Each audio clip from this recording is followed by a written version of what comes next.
Hello बच्चों, good morning. कैसे हो आप सभी? मैं आपसे आशा करता हूँ कि आप सब अच्छे होंगे और आपकी पढ़ाई भी अच्छी चल रही होगी। हमने पिछली वीडियो में देखा बायोलॉजी का कुछ बेसिक इंट्रोडक्शन। इसी क्रम को लेते हुए मैं आज की वीडियो में बच्चों आपके लिए लाया हूँ आज पादपों एवं जंतुओं में अंतर।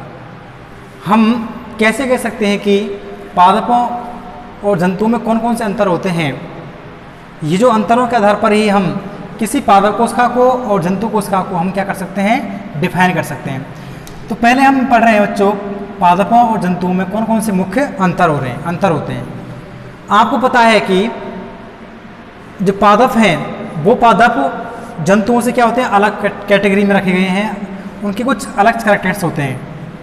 और जंतु पादपों से अलग रूप से क्या होते हैं, विभेदित होते हैं। लेकिन हम जो मुख्य पादप हैं उनको जानते हैं, लेकिन जो और भी छोटे छोटे पादप हैं उन छोटे छोटे पादपों को अपन क्या समझते हैं कि जंतु है।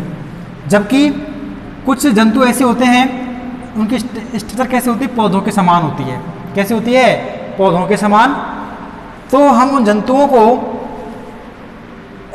समझ सकते हैं क्या, पादप।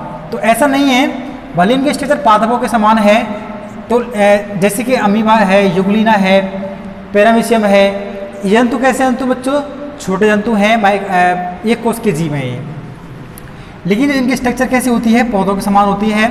और कुछ जंतु तो ऐसे होते हैं जो जंतुओं एवं और जो पादप हैं उनकी तरह व्यवहार कर सकते हैं। ठीक है, तो इन जंतुओं को किसके अंदर रखें, जंतुओं के अंदर रखें या फिर पादपों के अंदर रखें। तो ये समस्या आ गई। इस समस्या को सुलझाने के लिए कुछ करैक्टर्स हैं, उनके आधार पर हम उनको क्या कर सकते हैं, डिफाइन कर सकते हैं। कुछ लक्षण हैं, उनके आधार पर हमको नोट कर सकते हैं कि कौन सा जंतु है, कौन सा पादप है। तो पहला अपन लक्षण पढ़ रहे हैं बच्चों, वृद्धि। क्या पढ़ रहे हैं लक्षण, ग्रोथ। देखिए पादप कैसे जीव बच्चों, पादप बहुकोष के जीव हैं। अगर पादपों की बात करूं मैं, इधर पहले बात कर लेते हैं पादपों की। तो पादप किसके जीव हैं, पादप हैं बहुकोष के जीव। बहुकोष के जीव हैं। और जंतु भी कैसे हैं, बहुकोष के जीव हैं। अच्छा, पादपों के अंदर क्या होता है कि जो निरंतर क्या होता है, पादपों के अंदर निरंतर वृद्धि करने गुण मिलता है। पादपों की जो वृद्धि वो कैसे होती है, निरंतर रूप से होती है।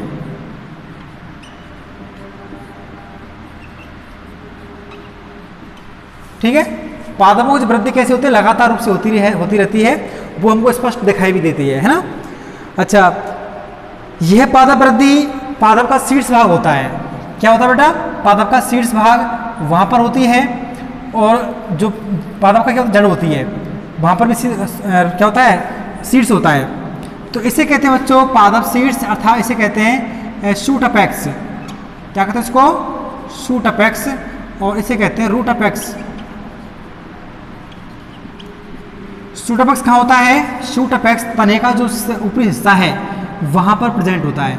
और रूट अपेक्स कहाँ होता है, रूट का अर्थात जड़ का जो ऊपरी निचला हिस्सा है, सिरे वाला, वहां पर क्या होता है, रूट अपेक्स होता है। शूट अपेक्स और रूट अपेक्स दोनों के जो सीड्स होते हैं, इन पर क्या होता है, इनमें क्या होता है, ये जो सेल्स होती हैं, ये अपेक्स होते हैं, ये कैसे होते हैं, मेरिस्टेमेटिक होते हैं। मेरिस्टेमेटिक होते हैं। ठीक है, कैसे होते हैं बच्चों, ये मेरिस्टेमेटिक, अर्थात लगातार इनमें क्या होते हैं, विभाजन जो क्षमता होती है वो प्रेजेंट होती है ना। तभी इसी कारण पौधों के अंदर लगातार क्या होती है, जीवन पर्यंत वृद्धि होती है ना। इसके अलावा लेटरल साइड्स में भी क्या होती है, वृद्धि होती है। पौधों की जो मोटाई होती है, जो लेटरल टिश्यू होते हैं, उनके कारण क्या होती है, वृद्धि होती है। लेटरल जो मेरिस्टेम है उसके कारण जो पादपों की जो वृद्धि है, ये तो क्या होगा, इसकी लंबाई बढ़ती है। शूट अपेक्स और रूट अपेक्स हैं, इसके कारण क्या होती है, पादप की लंबाई बढ़ती है।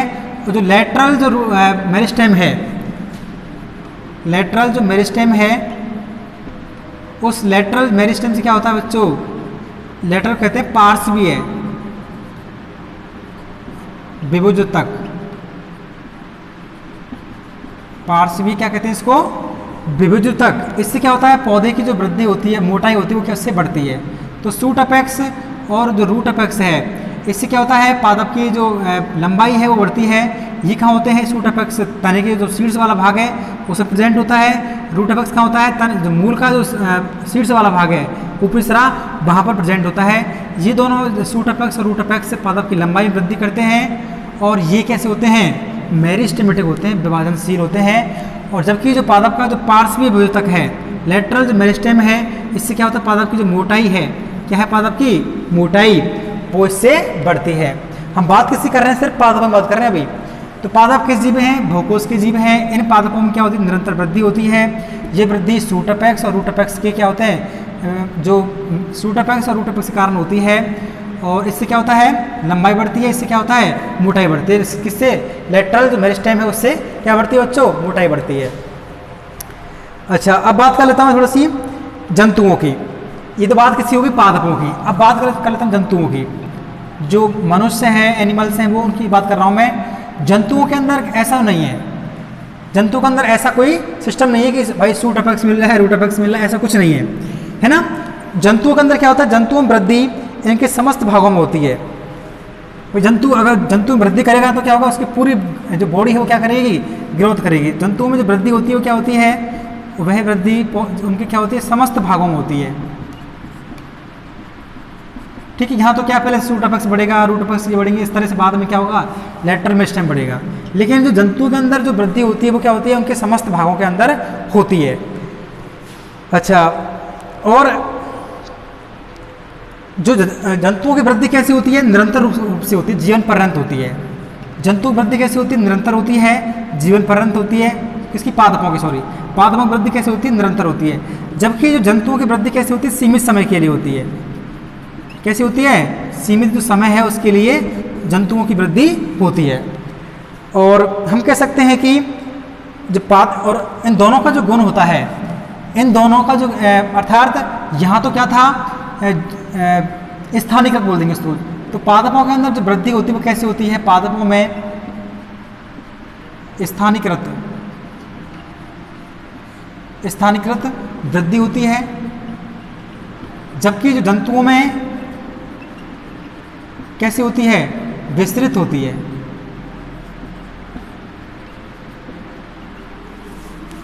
लोकलाइज डिफ्यूज, है ना। तो अर्थात स्थानीयकृत मतलब किसी पर्टिकुलर हिस्से में होगी। या तो क्या होगा, पहले सूट अपेक्स की लंबाई बढ़ेगी, फिर उसके बाद लेटरल जो मेरिस्टेम उससे क्या मोटाई बढ़ेगी, है ना। तो ये जो पादपों की जो वृद्धि है, पादपों की वृद्धि कैसे होती है, स्थानीयकृत वृद्धि होती है। जबकि जंतु वृद्धि कैसे होती है, विस्तृत होती है। कैसी होती है, विस्तृत।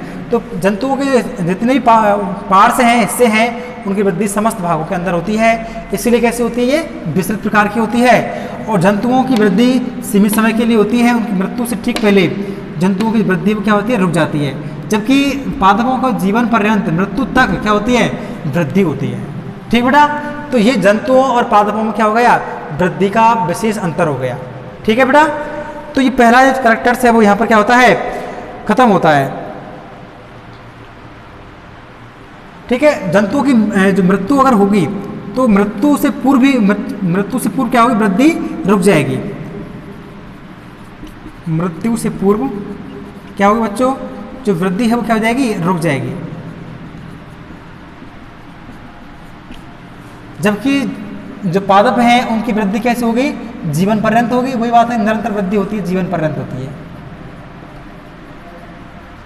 ठीक है, तो पहला कैरेक्टर समझे इसको। पहला लक्षण है जंतुओं का वृद्धि। वृद्धि सजीवों क्या है, पादप भी सजीव है और जंतु भी सजीव है। ठीक है, लेकिन अंतर क्या है कि ये जो वृद्धि है वह वृद्धि पादप किसके जीव हैं, पादप बहुकोश के जीव हैं। अच्छा, और मुख्य रूप से बात करें, जनरली बात करें, पादप एक कोष को भी होते हैं, ऐसी बात नहीं है। जंतु भी बहुकोश की हैं और जंतु भी कैसे हैं, एक कोष की है। तो अपन जो मेजर प्लांट्स हैं उनकी बात कर रहे हैं, तो कैसे हैं, बहुकोष के अर्थात मल्टी सेलुलर जीव हैं। और जो इनकी वृद्धि कैसी होती है, निरंतर रूप से वृद्धि होती है। और पादपों के अंदर के जो रूट अपेक्स और शूट अपेक्स के कारण क्या होती है, पौधों की लंबाई वृद्धि होती है। और जो पौधों के जो पार्श्वी भाग है, मोटाई है, उसमें लेटरल जो मेरिस्टेम है, पार्श्वी जो विभेदक है, उसके कारण क्या होती है, उसकी मोटाई वृद्धि होती है। और इसके अलावा जो जंतुओं में क्या होता है, जंतुओं में वृद्धि कैसे होती है, समस्त भागों में होती है। ऐसा नहीं है फिर अपन का हाथ बढ़ रहा है तो पैर में वृद्धि नहीं हो रही है, सभी वृद्धि कैसे होगी, समान होगी जंतुओं में।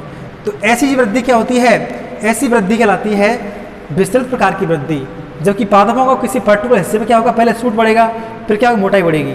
ठीक है, तो इसे कहते हैं स्थानीकृत, किसी स्थान विशेष पर, किसी स्थान जो अंग है उसकी वृद्धि हो रही है। तो पादपों में वृद्धि कैसे होती है, स्थानीकृत होती है। जंतु में कैसे होती है, समस्त भागों में अर्थात विस्तृत प्रकार की वृद्धि होती है। विस्तृत प्रकार की क्या होती है, वृद्धि होती है।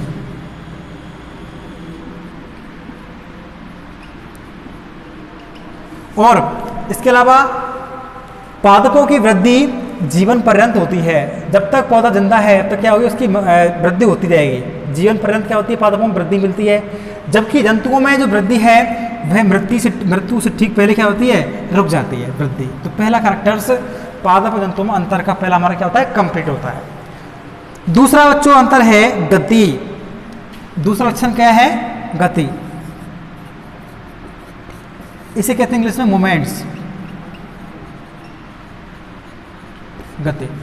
देखो बच्चों, गति पौधों का भी लक्षण है और जंतुओं का लक्षण है, लेकिन फर्क सिर्फ इतना है कि जो पौधे होते हैं, क्या होते हैं, पौधे, उनके विशेष अंगों में गति होती है।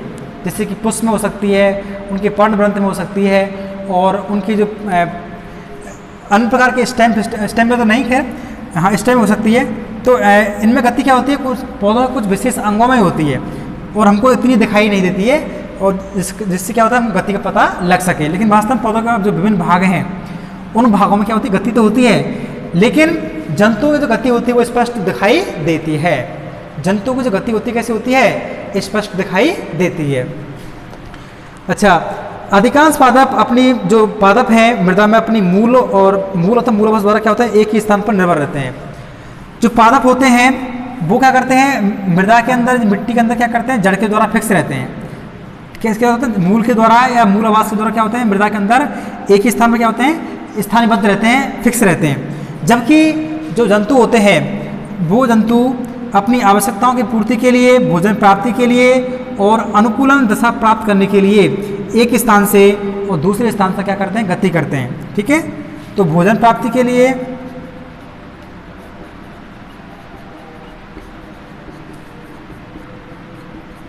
भोजन प्राप्ति के लिए और अनुकूलन दशा प्राप्त करने के लिए वातावरण के साथ अनुकूलता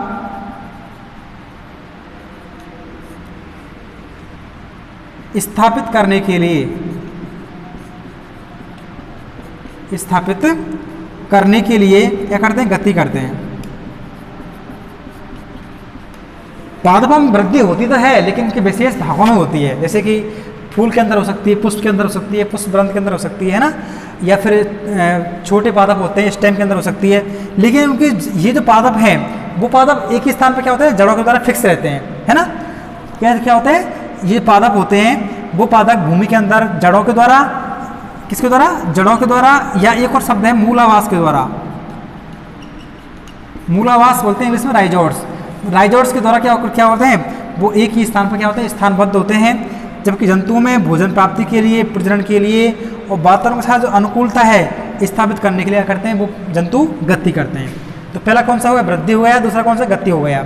तीसरा जो लक्षण है बच्चों, प्रकाश संश्लेषण। तीसरा लक्षण बहुत इंपॉर्टेंट है, प्रकाश संश्लेषण। चलो मैं इसको मिटा देता हूं, फिर ऊपर लेता हूं। तीसरा लक्षण कौन सा हो जाएगा, प्रकाश संश्लेषण।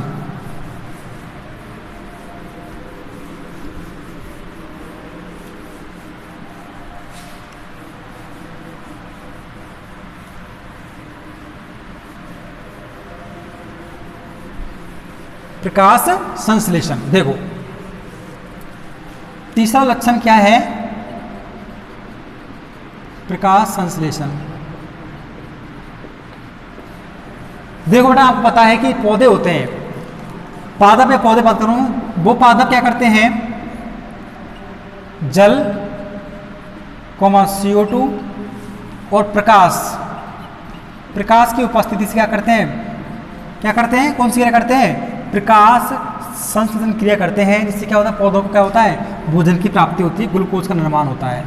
ठीक है, तो पादप सूर्य का प्रकाश से, जल से और CO2 से और इनसे क्या करते हैं, अपना भोजन स्वयं बनाते हैं, जिससे क्या होता है, जिससे कहते हैं प्रकाश संश्लेषण क्रिया कहते हैं, इससे ग्लूकोज का निर्माण होता है। तो पृथ्वी पादपों में क्या मिलता है बच्चों, हाँ एक पादप और एक चीज़ और है इसमें कि जो पादप है, पादपों की जो पत्तियाँ होती हैं, पादपों के हरे अंग होते हैं, उनमें क्या मिलता है बच्चों, पर्णहरित पाया जाता है। क्या मिलता है, पर्णहरित, इसमें कहते हैं इसको क्लोरोफिल, क्लोरोफिल कहते हैं इसको, ठीक है। तो पत्तियों के अंदर या पादपों के अंदर क्या मिलता है, पर्णहरित होता है। इस पर्णहरित के कारण या क्लोरोफिल है उसके कारण क्या होता है, पादपों का रंग कैसा होता है, हरा होता है। और इसी जो क्लोरोफिल है, इस क्लोरोफिल में क्या होता है, ये जो फोटोसिंथेसिस क्रिया है, प्रकाश संश्लेषण क्रिया है, यहाँ पे क्या होती है, संपन्न होती है। पादप के द्वारा, पादपों के अंदर जो क्लोरोफिल है उसमें जल, CO2, प्रकाश की उपस्थिति से क्या होता है, ग्लूकोज का निर्माण होता है, ठीक है, जिससे क्या होता है, पौधे अपना भोजन बनाते हैं। अच्छा, जो जंतु होते हैं, जंतुओं में क्या नहीं मिलता है, क्लोरोप्लास्ट या क्लोरोफिल नहीं मिलता है। जंतु के अंदर जो पर्णहरित है वो क्लोरोफिल है या क्लोरोप्लास्ट है, वो क्या होता है, एब्सेंट होता है। इसलिए पौधे तो अपना भोजन स्वयं बना लेते हैं, क्या करते हैं, पौधे अपना भोजन स्वयं बना लेते हैं, जबकि जंतु होते हैं, पौधे तो क्या है बच्चों, पौधे तो क्या है, स्वयपोषी, अर्थात अपना भोजन स्वयं बना लेते हैं। जबकि जंतुओं में क्या है, जो पर्णहरित है, क्लोरोफिल या क्लोरोप्लास्ट है, वो क्या होता है, एब्सेंट होता है। इसलिए अपना भोजन स्वयं नहीं बना पाते हैं, और भोजन की क्रियाओं के लिए, भोजन के लिए भी ये जो जंतु होते हैं, ये जंतु किस पर निर्भर रहते हैं, पादपों पर निर्भर रहते हैं। इसलिए जंतु तो क्या है, स्वयपोषी, सॉरी पादप क्या है, स्वयपोषी, जंतु क्या है बच्चों, परपोषी कहलाते हैं।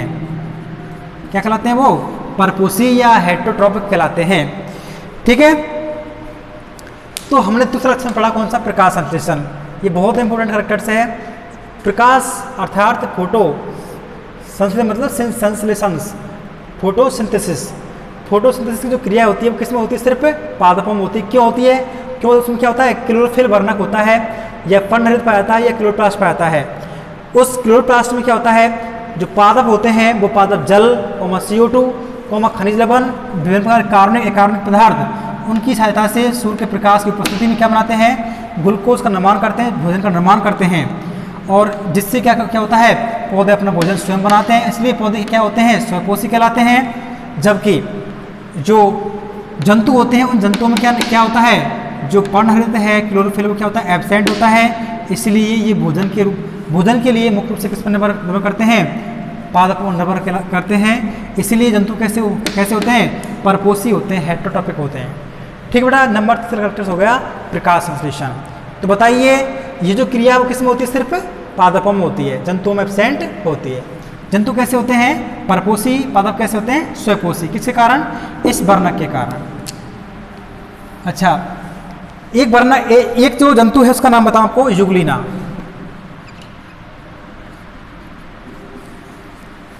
एनिमल जगत में जंतु कौन सा है, युग्लिना। वो युग्लिन जंतु क्या करता है, ये इस युग्लिन जंतु में एक वर्णक है, कौन सा, वही पर्णहरित या क्लोरोफिल, वो प्रेजेंट होता है। क्या होता है, क्लोरोफिल क्या होता है यहाँ पर, प्रेजेंट होता है। और ये जो क्लोरोफिल है, इस क्लोरोफिल के कारण जो युग्लिन जंतु है वह सूर्य का जो प्रकाश होता है, उस सूर्य के प्रकाश से अगर अपना भोजन बना सकता है। सूर्य का प्रकाश अगर दिन में उपस्थित है तो बना लेगा, किसकी उपस्थिति से, क्लोरोफिल जो वर्णक है, और इससे जल, CO2 और प्रकाश से क्या कर लेगा, अपना भोजन बना लेगा, अर्थात क्या बना लेगा, ग्लूकोज का निर्माण कर लेगा, और युग्लिना की जो भूख है वो खत्म हो जाएगी। अच्छा, लेकिन कई बार क्या होता है कि जो प्रकाश उपस्थित नहीं होता है, तब ऐसी कंडीशन में युग्लिना क्या करता है, छोटे छोटे जीव होते हैं उनका भक्षण कर सकता है ना। जीव के रूप में अन्य जो प्राणी हैं उनका क्या कर सकता है, उनका भक्षण कर सकता है। तो युग्लिना कैसा है, युग्लिना स्वपोषी भी है और परपोषी भी है ना। अच्छा, अब मैं बात करूं किसी नंबर, अगला लक्षण है खनिज लवणों का अवशोषण। तीसरा कौन सा हो गया, तीसरा हो गया प्रकाश संश्लेषण। चौथा बच्चों, खनिज लवणों का अवशोषण।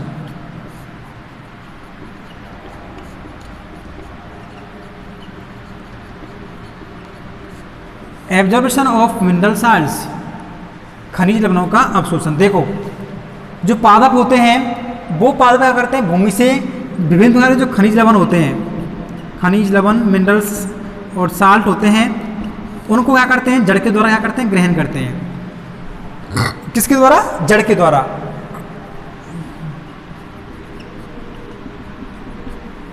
ये जो पौधे, सॉरी, खनिज लवण है, जल है, विभिन्न प्रकार के कार्बनिक पदार्थ हैं, वो क्या होते हैं, जल में घुलनशील होते हैं। कैसे होते हैं, जल में घुलनशील होते हैं ये। और ये जो जल में घुलनशील है,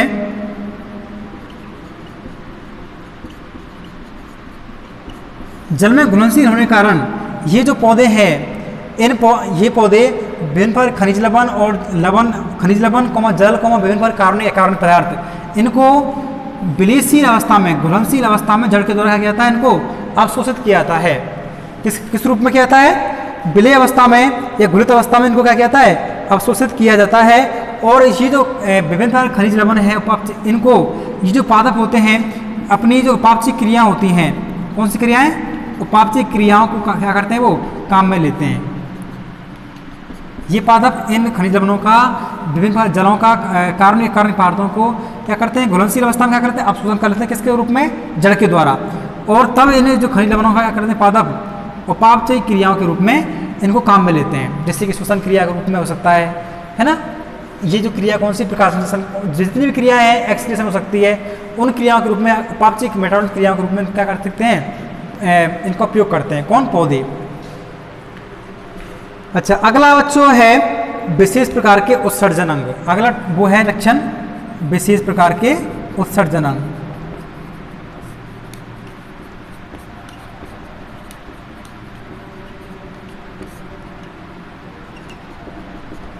आपको पता है कि जंतुओं के अंदर क्या होते हैं, विशेष प्रकार के उत्सर्जन अंग प्रेजेंट होते हैं। क्या होते हैं, उत्सर्जन जो अंग हैं वो क्या होते हैं, प्रेजेंट होते हैं। जैसे कि मैं बात करूं, जो अपन का जो उत्सर्जन तंत्र है, अर्थात यूरिन को त्याग करने के लिए क्या होता है, उत्सर्जन तंत्र होता है। यूरिन जो मूत्र है उसका त्याग किसके द्वारा किया जाता है, उत्सर्जन जो अंग है वृक्क के रूप में काम करते हैं। उत्सर्जन अंग कौन होते हैं, अपन के वृक्क है, किडनी है ना, वो क्या करते हैं, उत्सर्जन अंग होते हैं। वो मूत्र को क्या करते हैं, छान देते हैं। तो उत्सर्जन की क्रिया के लिए जंतुओं में क्या होते हैं, विशेष प्रकार के उत्सर्जन अंग होते हैं, जिनसे क्या होता है, उत्सर्जित पदार्थों का शरीर से निष्कासन किया जाता है। अच्छा, जैसे कि यूरिन को त्याग करने के लिए क्या होता है, उत्सर्जन अंग हो गया। और पसीना है, पसीना को त्याग करने के लिए क्या होता है बच्चों, अपन की जो त्वचा होती है, त्वचा के द्वारा पसीना को बाहर निकाल दिया जाता है। तो यह पर क्या है, ये उत्सर्जी अंग है। अच्छा, जबकि पादपों के अंदर ऐसा कोई विशेष उत्सर्जी अंग नहीं होता। जंतु में तो होते हैं प्रेजेंट, लेकिन जो पादप हैं उन पादपों में क्या होता है, उन पादपों में कोई विशेष उत्सर्जन अंग प्रेजेंट नहीं होते हैं। उनमें ये जो क्रिया है, उनमें ये क्रिया सिर्फ छाल को हटा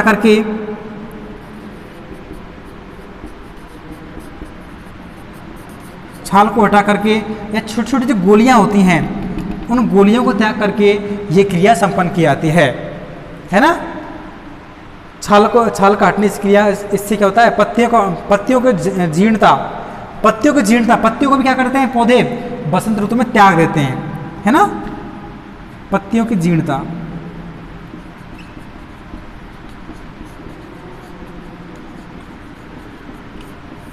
पत्तियों की जीर्णता मतलब ये है कि बसंत ऋतु आने पर पौधे क्या करते हैं, अपनी पत्तियों को गिरा देते हैं। तो ये कौन सी क्रिया होगी बेटा, ये क्रिया भी कौन सी क्रिया है, उत्सर्जन की क्रिया है। लेकिन इस क्रिया के लिए पौधों में कोई विशेष अंग प्रेजेंट नहीं होते हैं। जंतुओं में तो क्या होते हैं, विशेष प्रकार उत्सर्जी अंग होते हैं जो क्या करते हैं, उत्सर्जन क्रिया करते हैं।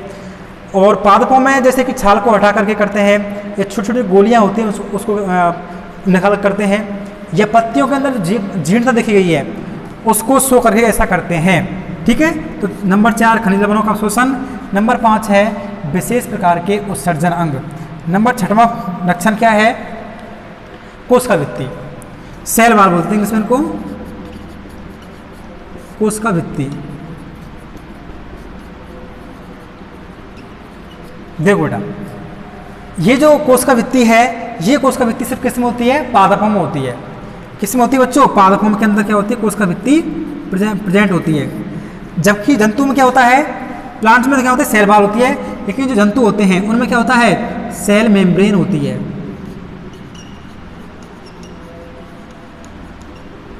कोशिका झिल्ली। ठीक है, जो प्लांट में क्या होता है बच्चों, प्लांट के अंदर होता है सेल वॉल अर्थात कोशिका भित्ति प्रेजेंट होती है। जबकि जो जंतु होते हैं, जंतु में क्या होता है सेल मेम्ब्रेन बोलते हैं इंग्लिश में, हिंदी में बोलते हैं इसको प्लाज्मा कला।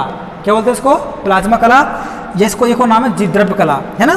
तो जंतु में तो क्या है जीवद्रव्य कला, प्लाज्मा मेम्ब्रेन या सेल मेम्ब्रेन प्रेजेंट होती है, जबकि पादपों के अंदर क्या होता है विशेष रूप से सेल वॉल प्रेजेंट होती है। हालांकि बाहर क्या है सेल वॉल है, पादपों के अंदर क्या है बाहर सेल वॉल है, अंदर क्या है सेल मेम्ब्रेन होती है, दोनों प्रेजेंट होती है किसमें? पादपों में।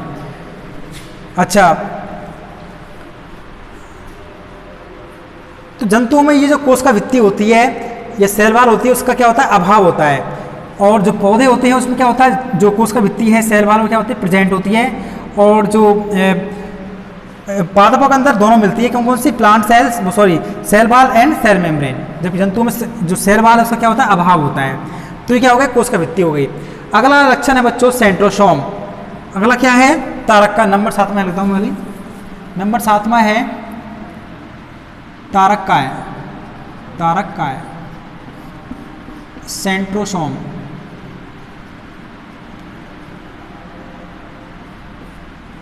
देखो बच्चों जंतु कोशिकाओं में, जंतुओं में उनका जो केंद्रक होता है कोशिका के पास, जंतु कोशिकाओं में क्या होता है केंद्रक होता है, आपको पता है।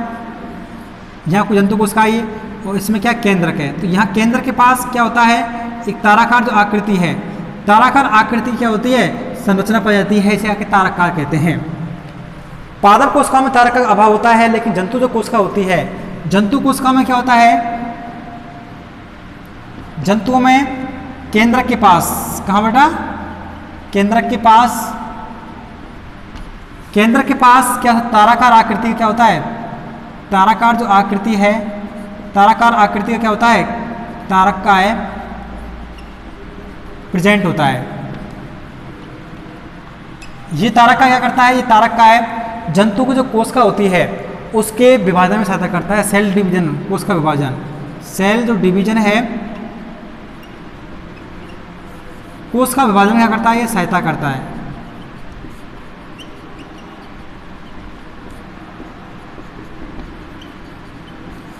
ठीक है बेटा। तो जंतु कोशिकाओं में जो तारक का मिलता है कहाँ मिलता है केंद्रक के पास, कैसे आकृति का तारक के समान, वो तारे होता है तारे, तारे के समान और प्रेजेंट होता है, जो क्या करता है जो कोशिका विभाजन की क्रिया होती है उसमें क्या करता है हेल्प करता है, जबकि पादप कोशिकाओं में तारक का नहीं होता है।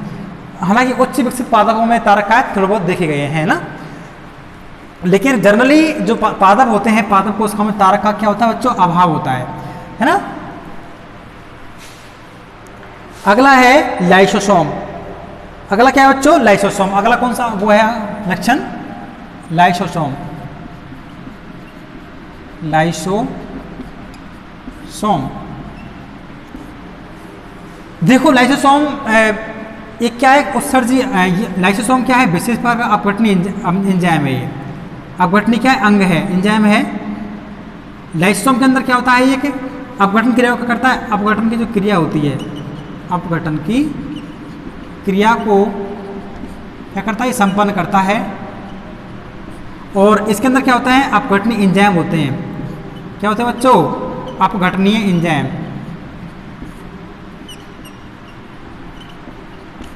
लाइसोसोम के अंदर क्या होते हैं अपघटनीय एंजाइम होते हैं, और ये जो अपघटनीय एंजाइम होते हैं ये कोशिका की जो मृत कोशिका होती हैं, मृत कोशिका को क्या करता है ये मृत कोशिका को क्या करता है हटाता है ना, उनको क्या करता है तोड़ता है। ठीक है। लाइसोसोम क्या करता है लाइसोसोम के अंदर जो कोशिका की अपघटनीय क्रियाएं संपन्न होती हैं, और इसमें लाइसोसोम के अंदर क्या होते हैं अपघटनीय एंजाइम भरे होते हैं, जो कोशिका क्या होते हैं मृत कोशिका होती है उससे क्या करते हैं उसको हटाते हैं, नष्ट करते हैं। अतः लाइसोसोम को क्या करते हैं लाइसोसोम कोशिका में सफाई की जो व्यवस्था होती है, सफाई की जो व्यवस्था होती है उसको क्या करता है बनाए रखता है, कौन लाइसोसोम। ठीक है। तो पादप कोशिका में लाइसोसोम का क्या होता है अभाव होता है।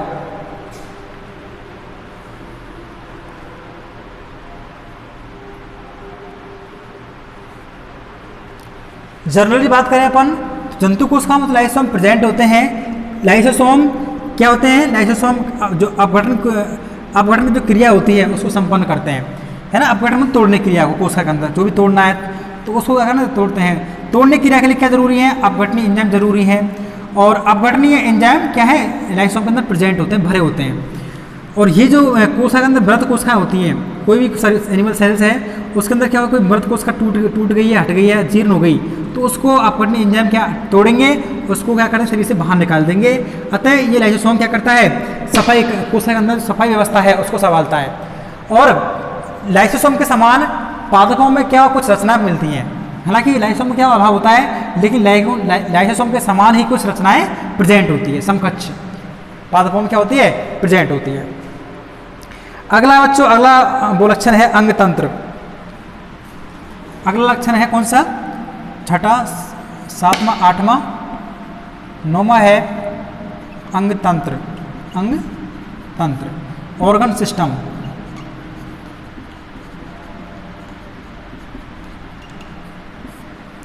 ऑर्गन सिस्टम, देखो इसमें क्या था, ये वाला जो सिस्टम है पादपों में व्यवस्थित और निश्चित अंग तंत्र जैसे पाचन, श्वसन, उत्सर्जन, तंत्रिका तंत्र, जनन तंत्र आदि नहीं मिलते हैं।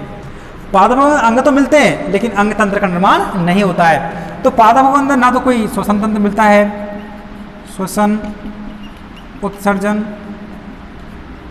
प्रजनन, जनन, तंत्रिका तंत्र,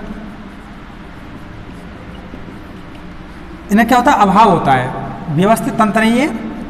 तो व्यवस्थित तंत्र क्या होता है बेटा, व्यवस्थित तंत्रों का अभाव होता है। पादपों में एक निश्चित व्यवस्थित तंत्र जैसे श्वसन तंत्र, उत्सर्जन तंत्र, प्रजनन तंत्र, तंत्रिका तंत्र, इन्हें क्या है, व्यवस्थित जो अंग है, तंत्र है, क्या होता है, अभाव होता है। ठीक है, जबकि जंतुओं के अंदर एक व्यवस्थित और निश्चित अंग तंत्र मिलता है, श्वसन, उत्सर्जन, प्रजनन, तंत्रिका तंत्र आदि क्या होते हैं, प्रेजेंट होते हैं। यद्यपि उच्च श्रेणी के जो पादप हैं उनमें मूल, स्तंभ, पत्तियां, पुष्प जैसे अंगों में विविध होते हैं। अर्थात हम कह सकते हैं जो पादप में तो अंग तो मिल रहे हैं, क्या मिल रहे हैं, पादपों के अंदर अंग तो मिलते हैं लेकिन तंत्र नहीं मिल रहे हैं, है ना। तो पादपों में जो उच्च विकसित जो पादप है उनमें अंग तो मिलते हैं, जैसे पत्तियां हैं, उनकी सीड्स हैं, पत्तियां हैं, सीड्स है, जड़ है, शाखा है आदि अंग तो मिल रहे हैं, लेकिन जो निश्चित अंग तंत्र है उनका निर्माण नहीं होता है। और तो हम कह सकते हैं कि जंतुओं में स्पष्ट ऑर्गन सिस्टम प्रेजेंट होता है, जबकि जो प्लांट्स होते हैं, प्लांट्स में ऑर्गन्स प्रेजेंट होते हैं, नॉट फॉर ऑर्गन सिस्टम्स, है ना। तो जंतुओं में क्या प्रेजेंट होता है, ऑर्गन सिस्टम प्रेजेंट होता है। और जो कि पादपों के अंदर जो निश्चित अंग हैं वो प्रेजेंट, पत्तियां हैं, जड़ है, फूल है, ये सब क्या है, उनके अंग हैं आदि प्रेजेंट होते हैं, लेकिन अंग तंत्र का निर्माण नहीं होता है। ये सिर्फ उच्च विकसित जो एनिमल्स हैं उनके अंदर क्या होता है, प्रेजेंट होते हैं, कौन से, अंग तंत्र। अगला है जनन। अगला लक्षण क्या जाए बेटा, जनन। देखो जनन की बात कर लेते हैं। जनन इसे इंग्लिश में कहते हैं रिप्रोडक्शन, रिप्रोडक्शन। देखो जो जनन की क्रिया है, जनन की क्रिया सभी जीवों का क्या लक्षण है, आवश्यक लक्षण है। जनन किसे कहते हैं, तो सजीवों के द्वारा अपनी जो वंश वृद्धि होती है, वंश वृद्धि को बनाए रखने के लिए जनन की क्रिया की जाती है। और इस क्रिया में जो सजीव होते हैं वे अपने समान जो जीव होते हैं उनको जन्म देते हैं, है ना। और ये किस लिए आवश्यक है, वंश की वृद्धि के लिए। तो वंश वृद्धि के लिए जो प्राणी होते हैं, सजीव होते हैं, वे क्या करते हैं, जनन की क्रिया करते हैं। इस क्रिया से क्या होता है, वो अपने वंश की वृद्धि करते हैं और अपने समकक्ष जो जीव है उसको जन्म देते हैं। अच्छा, अब बात करें पौधों की। पौधों के अंदर बच्चों, पौधों के अंदर जो जनन है वह सभी प्रकार का प्रेजेंट होता है, सभी प्रकार का प्रेजेंट होता है। जैसे कि कायिक जनन, जैसे कौन कौन सा है, कायिक जनन है, अलैंगिक है और लैंगिक है। ठीक है, तो पौधों में सभी प्रकार के जनन अर्थात कायिक जनन, अलैंगिक जनन और लैंगिक जनन प्रेजेंट होता है। जबकि जो उच्च विकसित जो एनिमल्स होते हैं, जंतु होते हैं, उनमें क्या होता है, उनके अंदर क्या होता है बच्चों, सिर्फ क्या होता है, उच्च क्वालिटी कौन सा होता है, लैंगिक जनन प्रेजेंट होता है। लैंगिक जो जनन है वो क्या होता है, कार्य करता है, लैंगिक जनन। ठीक है, तो पौधों के अंदर जो जनन है वो क्या होता है, सभी प्रकार का होता है। अर्थात पादपों में कायिक जनन अर्थात वेजिटेटिव रिप्रोडक्शन, वेजिटेटिव रिप्रोडक्शन का एक जनन हो गया। अलैंगिक एसेक्सुअल रिप्रोडक्शन, लैंगिक सेक्सुअल रिप्रोडक्शन प्रेजेंट होता है। जबकि जो एनिमल सेल्स होती है, मानव जंतु होते हैं, उनमें क्या होता है, सिर्फ सेक्सुअल जो रिप्रोडक्शन है वो विकसित होता है।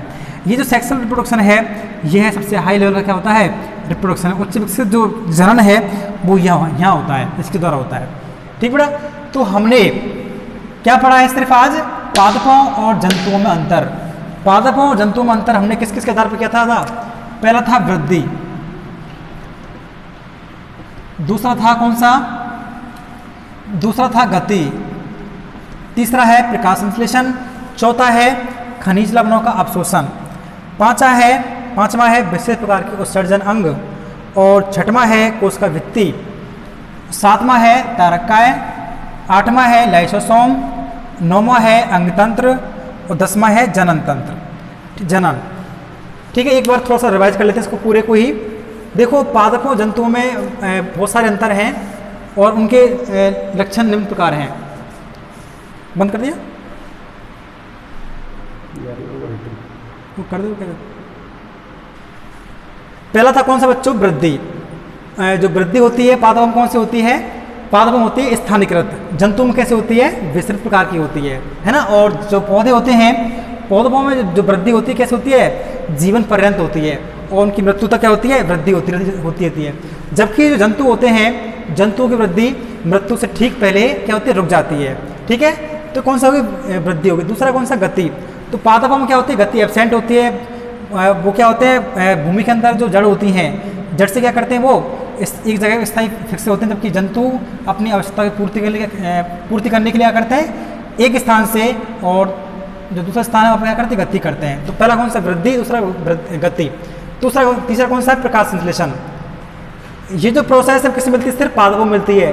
पादपों के अंदर जो जल है, CO2 है और प्रकाश है, उसकी उपस्थिति में किस में क्रिया होती है, ये क्लोरोफिल जो वर्णक है उसमें संपन्न होती है। इससे क्या होता है, पादप अपना भोजन स्वयं बनाते हैं। इसलिए जो पौधे होते हैं वो पौधे कैसे होते हैं, स्वयंपोषी होते हैं। जबकि जंतु में जो पर्णरहित है उसका अभाव होता है, इसलिए कैसे होते हैं, वो भोजन के लिए पौधों पर निर्भर रहते हैं, इसलिए कैसे होते हैं, वो परपोषी होते हैं। चौथा लक्षण था खनिज लवणों का अवशोषण।